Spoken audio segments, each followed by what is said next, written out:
থাকো। তাকে আল্লাহ ছাড়া কোনো গায়রুল্লাহকে সিজদা করা যায় না, হারাম।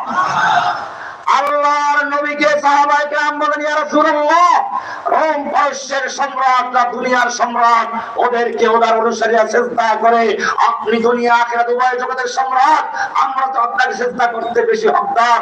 আল্লাহর রাসূল সাল্লাল্লাহু আলাইহি ওয়াসাল্লাম বললেন, ও মুসলিম উম্মত, জেনে রাখো, আল্লাহ ছাড়া এই মাথা কারো সামনে নত হবে না, সিজদা করা যাবে না।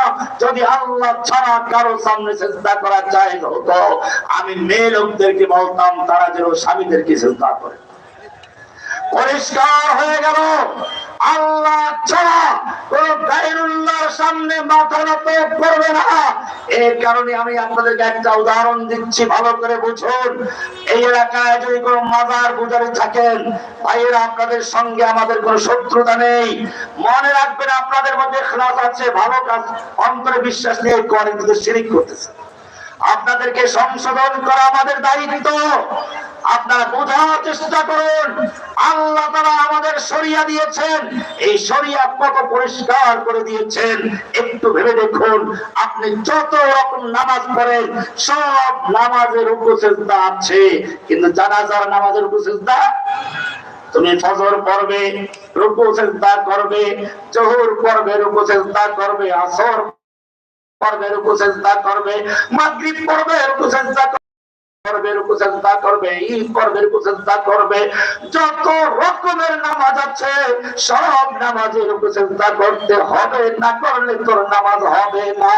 কিন্তু খবরদার, খবরদার, নামাজটা যদি জানাজার নামাজ হয়, তুই রুকু করতে পারবি না, সিজদাও করতে পারবি না।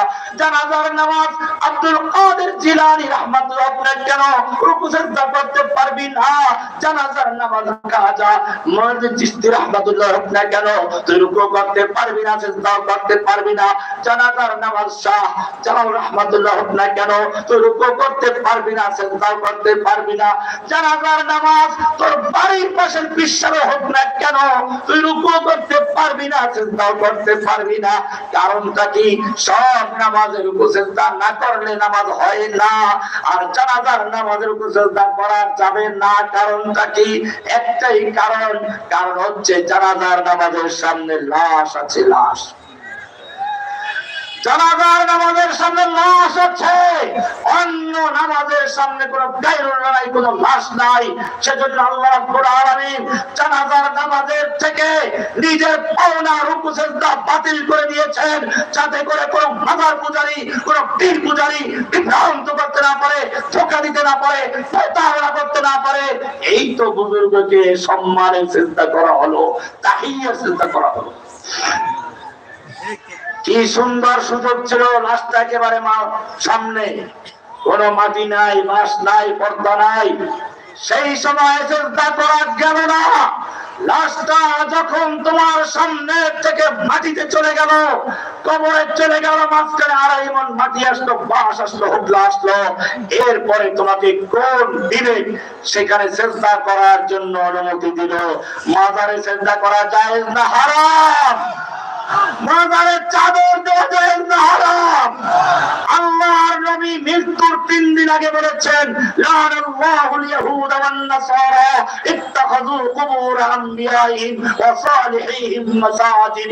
আল্লাহ তাআলা ইহুদি খ্রিস্টানদেরকে লানত করুন, তারা তাদের ওলি বুজুর্গ নবীরা মরে গেলে তাদের মৃত্যুর কবরস্থানটাকে তারা মাজার বানাতো, সিজদার স্থানে বানাতো। এরপর আল্লাহ রাসূল সাবধান করেছেন, লা তাজআলু কবরি ওয়াসানা ইউবাদ।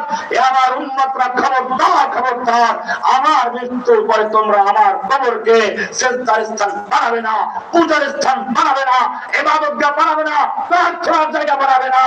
আজ পর্যন্ত আল্লাহর নবীর মাজারে সিজদা করা যায়? কোন প্রার্থনা করা যাবে? আল্লাহর নবীর সাহাবীদের কবর মক্কা মদিনায় আছে। মক্কার জান্নাতুল মুআল্লায় আল্লাহর নবীর প্রথম স্ত্রী খাদিজাতুল কুবরা শুয়ে আছেন, জান্নাতের সুসংবাদ প্রাপ্ত মহিলা। ওহুদের পাহাড়ের পাশে সমস্ত শহীদদের সরদার, আল্লাহর নবীর চাচা সাইয়্যিদুশ শুহাদা, জান্নাতের সুসংবাদ প্রাপ্ত সাহাবী হামজা রাদিয়াল্লাহু আনহু শুয়ে আছেন। আমি জিজ্ঞেস করতে চাই, আল্লাহর নবী